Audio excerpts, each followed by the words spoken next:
Independence fever is in the air. Things really take off this weekend, starting tomorrow with National Pride Day, which will be observed. And you're being asked to display the national colors on tomorrow. To give you a preview of tomorrow's festivities, our Clint Watson is downtown and joins us live where everything will kick off. Hello, Clint.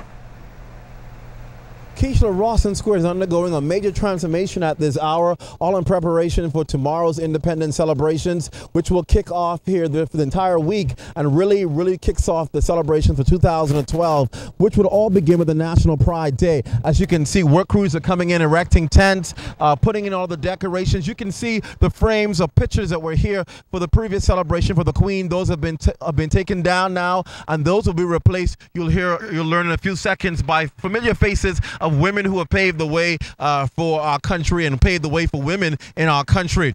We're expecting celebrations to begin tomorrow morning around 10 o'clock. I'm joined with committee member Ida Poita-Turnquest, who is a part of the Planning Committee for Independence. What can we expect tomorrow at National Pride Day?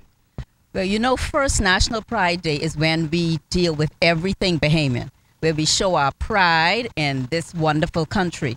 And so tomorrow, as a part of National Pride Day, we have decided that we would showcase the women's suffrage movement. You know, in November, they will be celebrating 50 years. Yes.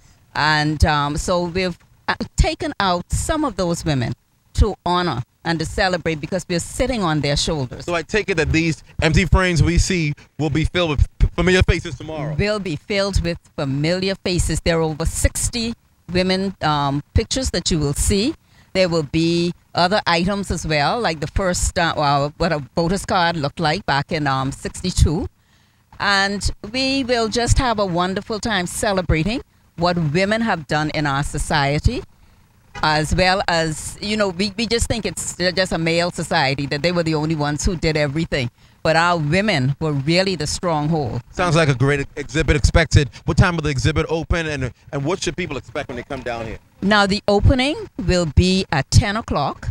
We will have a short ceremony. The Prime Minister and the Governor General will be presenting, and Marian Bethel, a lead attorney and a committee member of the suffrage movement, she will be speaking to that event.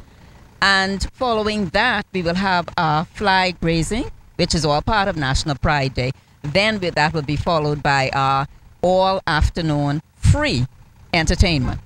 Now, we have over 1,000 chairs in the square, and so we're asking persons to come down, especially families, come as a family, yes, to see what is going on, to really see who these women were, learn our history, because, you know, if you don't know your history, you don't know where you're going. So we're hoping that persons will come down and see these great women. All right, thank you very much, committee member Ida Poita-Turnquest. And of course, as she said, you are encouraged to come down here. Tomorrow's National Pride Day. That means you are to wear your Bahamian colors, wear Bahamian t-shirts, anything that's Bahamian as you go to work, as you go to summer camp, if those of you who have school, those of you who are just lounging. Tomorrow is your day to show your true Bahamian pride spirit, and come on down here to Rawson Square. It'll be blocked off. As you can see, the trucks and the trailers are now piling in. They're going to be here all night, transforming this entire city center to National Pride Day tomorrow here in Rawson Square. It sounds like an exciting time, and of course TV 13, your one and only news leader, ZNS Network, will be here tomorrow to bring you coverage. To those of you who can't get down here,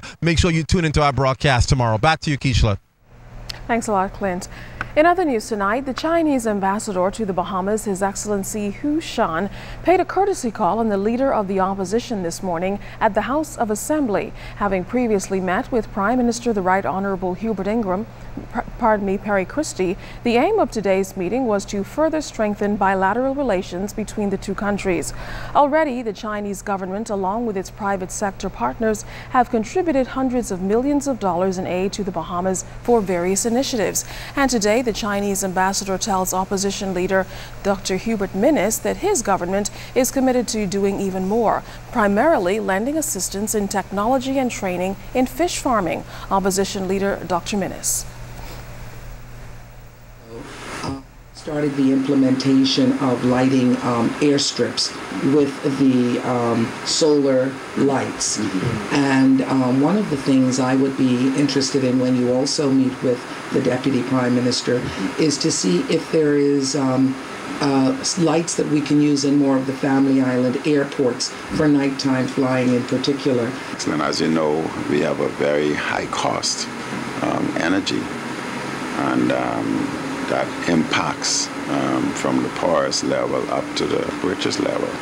And if we can find ways and means to decrease our import bill, I think that would go a long way, because we'd have other resources or other monies to use in social programs, education, health, etc., since it's all coming from one pot. So we would welcome alternative energy. It's environmental friendly, and we look forward to that. 4,000 teachers are now card-carrying medical insurance beneficiaries. The coveted benefit of the contract with the government in effect now to the relief of scores of educators who've been fighting for the privilege for years. LaDon Davis has details.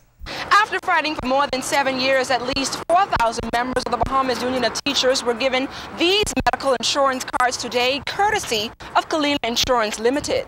Thanks to the former government and present government as well, that we didn't have it for a number of years. I think now is timely, and it's I think all of the teachers involved, all concerned, will benefit from it greatly. It means a lot to me, seeing as I'm going out on my own now, leaving my family members there now. So I'm going to need that assurity that if case something happens to me, I have that to fall back on. And then also it's a sense of maturity and learning responsibility to be able to take care of myself and to be on my own.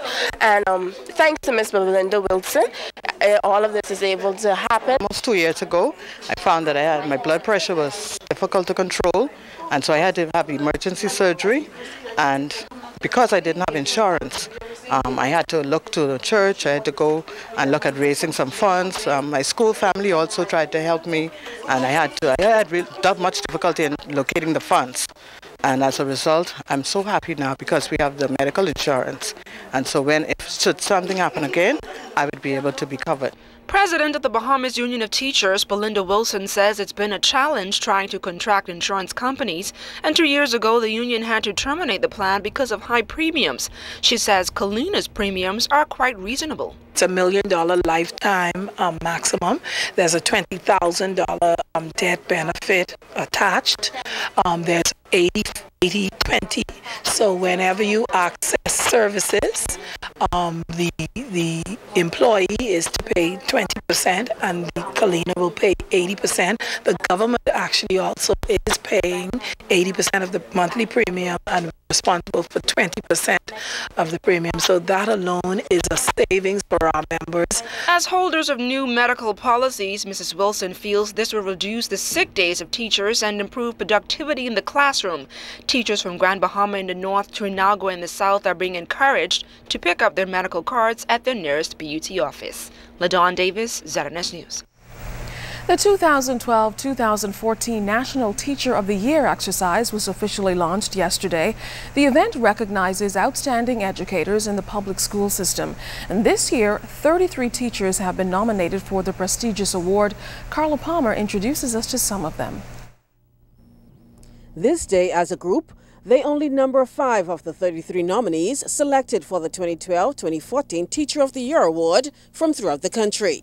Among them, Joy Campbell of Doris Johnson Senior High, Cherry Martin of Sierra Walker High, Deborah Clark of Carmichael Primary, and Mika Bodie of S.E. McPherson Junior High, and Veronica Bain of L.W. Young Junior High School.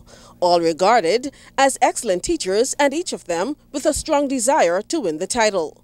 Based on my years in the system, I have made a number of contributions. When I chose teaching as my career, I gave it my all, and I continue to give it my all. Why I should be considered the Teacher of the Year, I'm always learning. I'm always grasping and learning from the new teachers who come into the system, learning from the older teachers who've been there longer than I have. It's always been my lifelong dream to become a teacher. It's something that I've known I've always wanted to do. I love what I do. It's not just a job for me. It is my life. I believe that at the end of the day, my duty does not end at 3 o'clock. I believe in seeing that my students are ready and that I'm ready for the job for the next day. I believe in helping my children, even if they need to see me after 3 o'clock.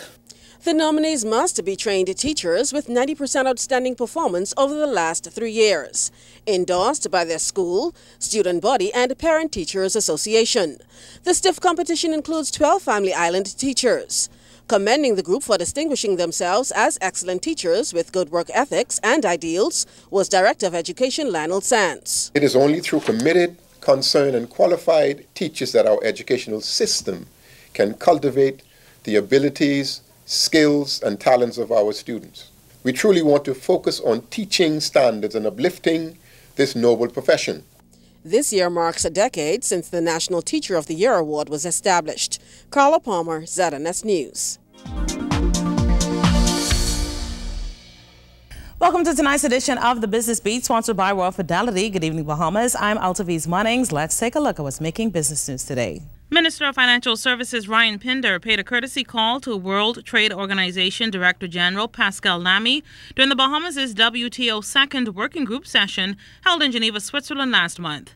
Minister Pinder also visited the Bahamas' High Commissioner to London, His Excellency Paul Farquharson, during his visit to that city on the Financial Services promotional tour also held last month.